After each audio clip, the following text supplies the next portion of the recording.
62. Predestination and the State. Scripture speaks very clearly about predestination, but few churchmen accept this doctrine.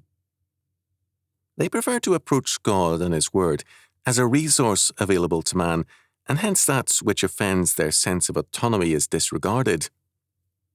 But God is not a resource to be mined by man, but the living Lord, the sovereign over all creation. To treat Him as a resource is to incur His wrath.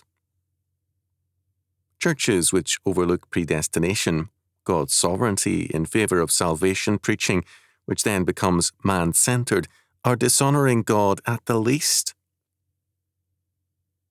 The same is true of nations. They may give lip service to God, but they insist on claiming sovereignty as their own possession and birthright. It is thus not surprising that, at the time of the Reformation and after, no state voluntarily adopted Calvinism. It was to the nations an offensive faith. Neither men nor nations can control the earth if God predestines all things. The mind of God then governs all things, not the minds nor counsels of men. As a result, there is a hatred for God's plan, predestination. It has been called many things, beginning with a detestable doctrine, because it challenges man's autonomy, his will to be his own God. Genesis chapter 3, verse 5. To deny predestination, however, is to deny grace. Grace is a sovereign act of mercy on the part of God. It is uncaused by anything in man or by any obligation binding God. St. Augustine saw the identity of grace and predestination very clearly, writing, "But we say by divine grace or predestination. Further, between grace and predestination there is only this difference, that predestination is the preparation for grace, while grace is the donation itself." John Calvin said with respect to predestination, "We may safely infer then, if He chose us that we should be holy, 2 Timothy chapter 1 verse 9, His foresight of our future holiness was not the cause of His choice. For these two propositions, that the holiness of believers is the fruit of election, and that they attain it by means of works, are incompatible with each other. Nor is there any force in the cavil to which they frequently resort, that the grace of election was not God's reward of antecedent works, but His gift to future ones. For when it is said that believers were elected that they should be holy, it is fully implied that the holiness they were in future to possess had its origins in election.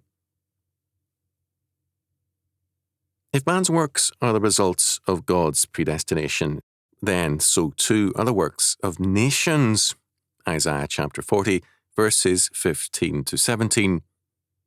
If no man can be holy or just without God's grace, then neither can nations be just apart from God and His law. Their planning without God is an exercise in futility and an invitation to judgments. There is no justice apart from God. Calvin said, "For the will of God is the highest rule of justice, so that what He wills must be considered just, for this very reason, because He wills it. When it is inquired, therefore, why the Lord did so, the answer must be, because He would. But if you go further and ask why He so determined, you are in search of something greater and higher than the will of God, which can never be found.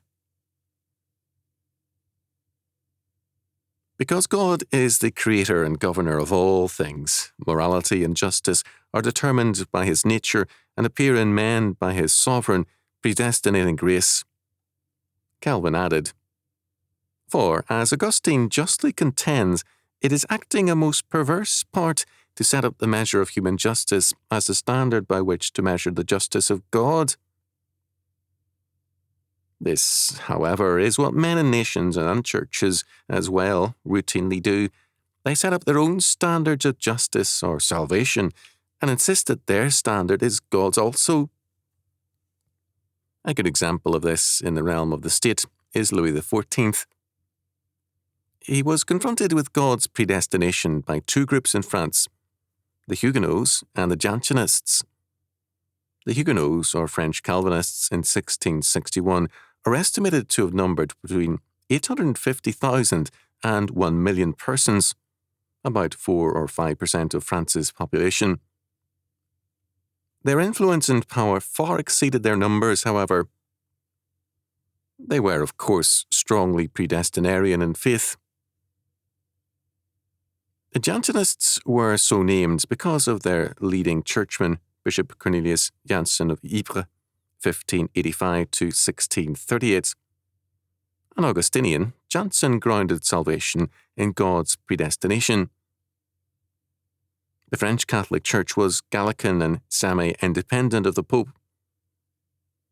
Louis XIV wrote for the Dauphin's instruction in his memoirs.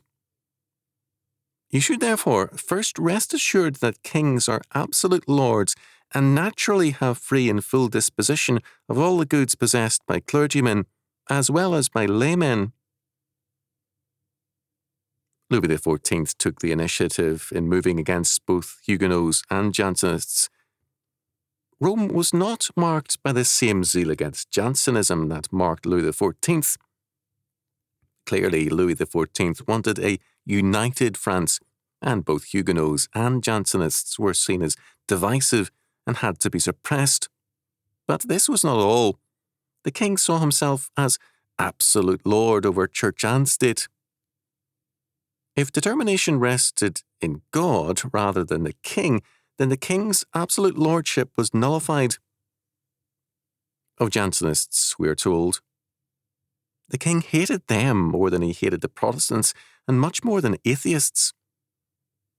His nephew Chartres wanted to take a friend of his campaigning. The king said he could not allow it because he had been told that his friend was a Jansenist.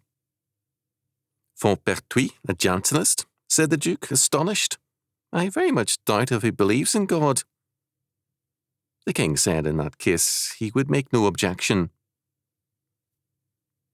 A fine irony now entered into the picture. Louis XIV wanted the Jansenists condemned. Their predestinarianism took salvation out of the hands of his Gallican church and placed it in the hand of God. For Louis, membership in his church had to be sufficient.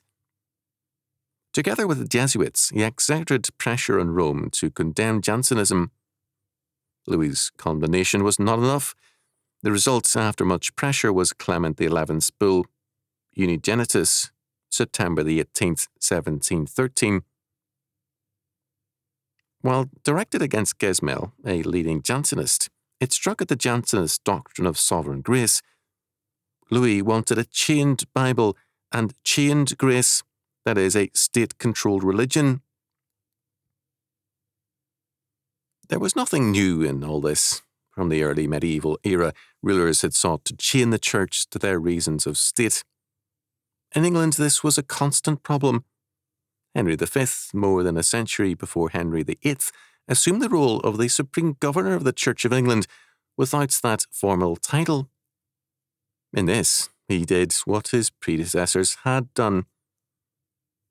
Seward spoke of his determination to assert the royal will in every area of ecclesiastical life.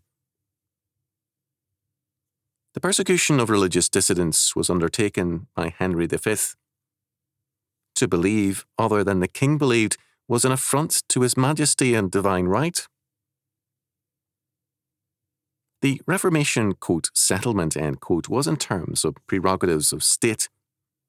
Each ruler believed that his subjects should believe as he believed, which was another way of saying that the faith of the people should be determined, predestined, by him. This is certainly true today in Marxist states, and it is becoming an issue in the democracies where state schools seek a monopoly on education, and education must be humanistic. The hostility of the state to Christianity and its doctrine of predestination has deep roots.